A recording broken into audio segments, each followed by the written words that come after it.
the U.S. state of California is bracing for even more extreme weather after wind, rain, and snow pummeled the state. At least 2 people were killed in storm-related incidents. Officials are warning the danger is not over, with flash flooding and avalanches possible. As a raging torrent inundated their home, these San Bernardino residents were plucked from the roof. A relentless storm soaked parts of California, making it the wettest Christmas season for downtown Los Angeles in 54 years, officials said. San Bernardino was one of the worst hit areas when an atmospheric river carried massive amounts of moisture from Hawaii over the Pacific and dumped it on the US West Coast. The storm sent walls of water, mud and debris crashing into homes and bridges, cutting off families and rewriting their festive plans.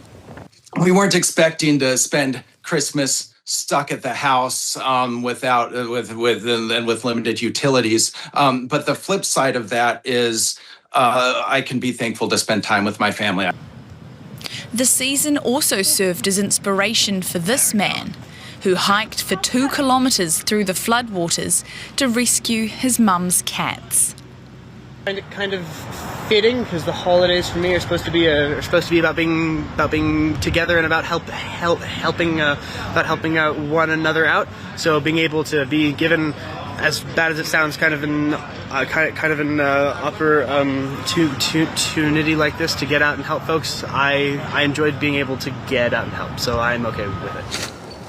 A state of emergency has been declared in 6 California counties, with officials warning residents to be particularly careful on the roads as they travel during the holiday season. Let's now speak to meteorologist Mathew Cappucci. And Mathew, before we start, I know it's a serious topic, but must compliment you on the holiday sweater you've got on. California was hit by another powerful storm on Christmas Day, and there were torrential rains, mudslides, and flash floods.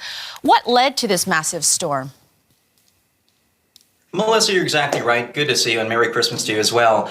This was caused by a swirling low-pressure system in the eastern Pacific, a counterclockwise, just swirling pocket in the atmosphere. And what that does is entrain a filament of robust tropical moisture all the way from Hawaii, so about roughly 3,000, 4,000 kilometers away.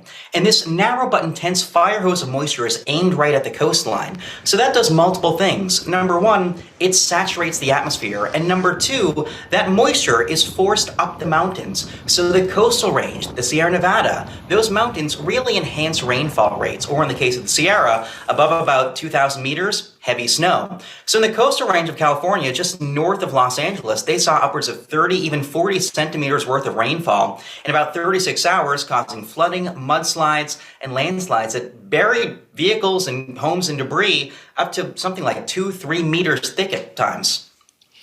And is the danger over now, or should people expect and prepare for more in the coming hours or even days? Yeah, so the actual atmospheric river itself has moved eastwards. That robust filament of moisture is sort of out of there. However, now that bowling ball of low pressure is closer, and what that's been doing is with that low pressure, it's very cold upstairs, and so warmer pockets of air near the surface will rise.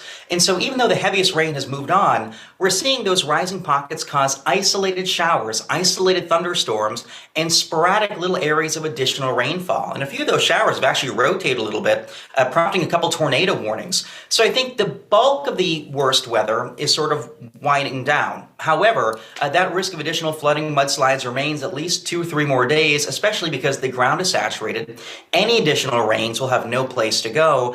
The hillsides are unstable. And ultimately, I'd say give it until early next week before we really go out, do more traveling, and sort of revisit the areas that have seen the worst of it so far. So it can be a little unpredictable. Mathew, I can't help but ask, how much of these events are linked to climate change? That's a great question, Melissa. I would say that for most weather events, there's some role to which climate change is a contributing factor. No weather event is caused by climate change. Atmospheric rivers have happened for millions of years, and they will continue long after we're gone. However, We know that the atmosphere, its moisture holding capacity increases as the air gets warmer. For every degree Celsius the air temperature rises, the air can hold about 7% more water. So in environments like this, where you already have a saturated air mass, the air is that much spongier, holds a little more moisture. And so, yeah, California would have seen flooding anyway. It's likely made a little bit worse by the effects of human-induced climate change. So we can expect these extreme weather conditions to continue in years to come. What can we do to better prepare for these extreme weather events? I think that's a really interesting question. And to that end, we have to look at it from a societal lens. What I mean by that is, sure, California does get bad weather. We know that every few years, certain hillsides are likely to flood and that mudslides, landslides are a problem. Conversely, in the dry season, wildfires are a big issue in Southern California. What I think we really need to do is build better infrastructure. So build communities that are resilient to flooding, that are perhaps not on the hillside where debris flows could be an issue, or build communities with more evacuation zones or a wider berth between downtown areas and the hillside such that wildfires can't really spread as easily. California gets a lot of hazards, but if we can build smart communities, we can mitigate loss, a human loss and financial loss as well.